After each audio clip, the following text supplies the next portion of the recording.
Bien, buenas tardes. Hoy día hablaremos sobre la fotosíntesis y la respiración celular. Dos procesos antagónicos, dos procesos metabólicos, en el cual la fotosíntesis es un proceso anabólico donde se forman compuestos orgánicos a partir de compuestos inorgánicos, y la respiración celular, un proceso catabólico, el cual libera energía y corresponde a la degradación de compuestos. En relación a la fotosíntesis, podemos decir que es un proceso que lo realizan los productores, que utilizan la luz del sol como fuente de energía, luego de una serie de reacciones químicas que ocurren en estructuras especializadas de sus células. La energía solar o lumínica es transformada y almacenada como energía química en moléculas orgánicas. Parte de esta energía es utilizada por los mismos productores para su desarrollo y es incorporada por los consumidores a través de la alimentación. La energía luminosa es absorbida por un pigmento verde llamado clorofila, y este pigmento fotorreceptor se encuentra principalmente en las hojas y en menor grado en los tallos verdes, y otorga el color característico a las plantas. Las hojas varían su aspecto de acuerdo al tipo de ecosistema en que habitan, pero en general la mayoría son delgadas.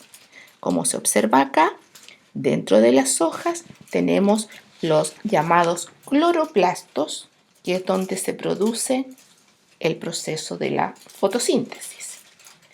Estas estructuras son organelos con doble membrana, donde se produce tanto la etapa dependiente de la luz como la etapa independiente de la luz. En los cloroplastos podemos distinguir los tilacoides, que son esas monedas, y que éstas se encuentran agrupadas entre sí formando las llamadas granas. Además, dentro de estos cloroplastos podemos distinguir el citoplasma del cloroplasto, que corresponde al estroma, donde se produce la etapa oscura de la fotosíntesis. Este proceso que ocurre en estos cloroplastos se realiza, como ya dijimos, en dos etapas. La etapa luminosa o dependiente de la luz, que se produce en los tilacoides, en la membrana de los tilacoides, y es ahí donde se encuentra el pigmento fotosintético, que es la clorofila, y en menor proporción otros pigmentos como los carotenoides. Por ejemplo, en esta etapa, que es una etapa dependiente de la luz, podemos decir que ocurre en la membrana de los tilacoides, específicamente en conjuntos de proteínas que forman los llamados fotosistemas y que están constituidos por dos partes: el complejo recolector de luz, que también se llama antena, que almacena la clorofila y los otros pigmentos auxiliares de los fotosistemas, los cuales absorben la luz solar. El centro de reacción, que es un segmento especial de los pigmentos fotorreceptores, donde llega la energía transferida desde la antena y desde donde pasa a la cadena transportadora de electrones. Esta última es una serie de moléculas que facilitan el movimiento de los electrones dentro de la membrana, lo que le permite a cada electrón liberar energía, dando como resultado la formación de ATP y NADPH. Existen dos tipos de fotosistemas, el fotosistema 1 y el fotosistema 2.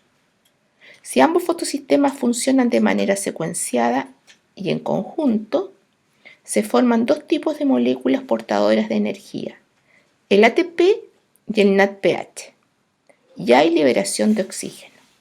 Y este proceso se conoce con el nombre de fotofosforilación acíclica.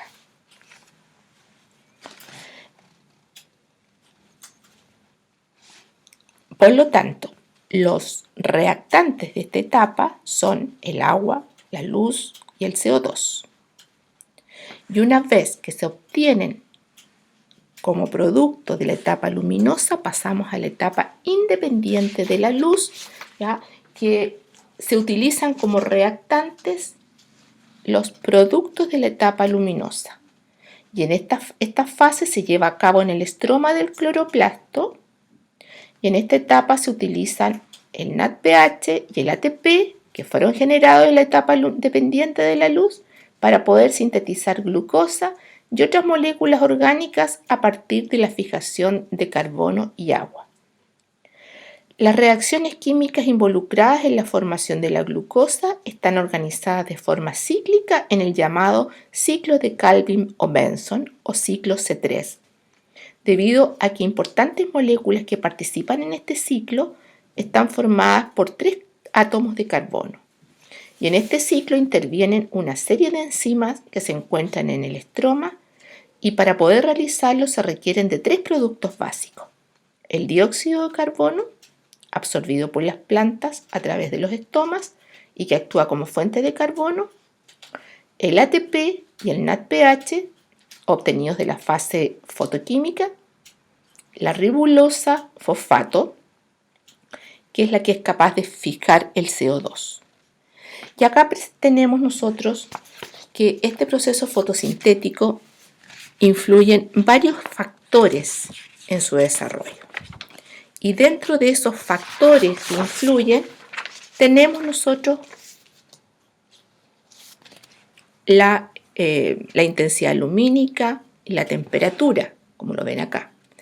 Estos factores influyen directamente en el rendimiento. Por ejemplo, ya a mayor temperatura, mayor tasa fotosintética. Pero llega un punto en que se puede producir la desnaturalización de las proteínas que están interviniendo en este proceso, por lo tanto, inmediatamente se produce un deceso de la tasa fotosintética. En relación a la intensidad lumínica, depende del tipo, digamos, de planta que esté realizando la fotosíntesis.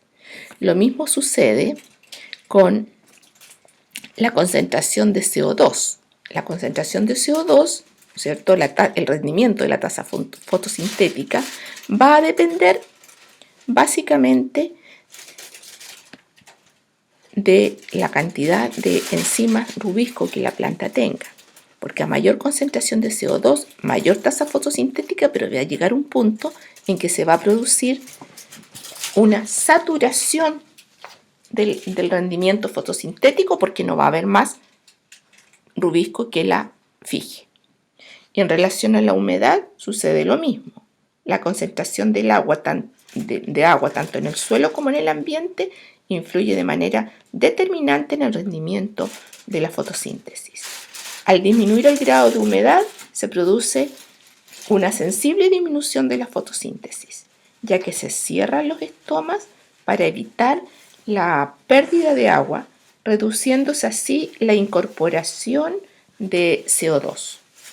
Entonces, en este caso tenemos 2 factores en los cuales se produce una saturación del rendimiento de la tasa fotosintética.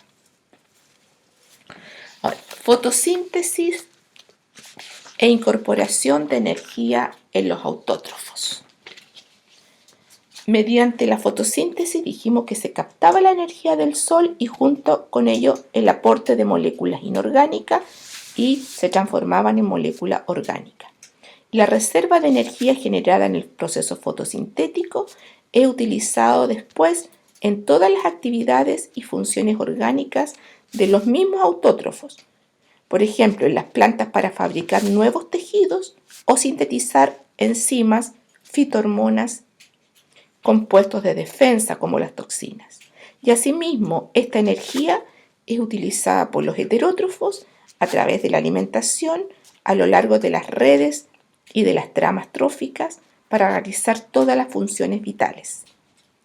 Para utilizar esta reserva de energía, las células descomponen la glucosa, liberan la energía contenida en esta molécula y la utilizan para producir ATP.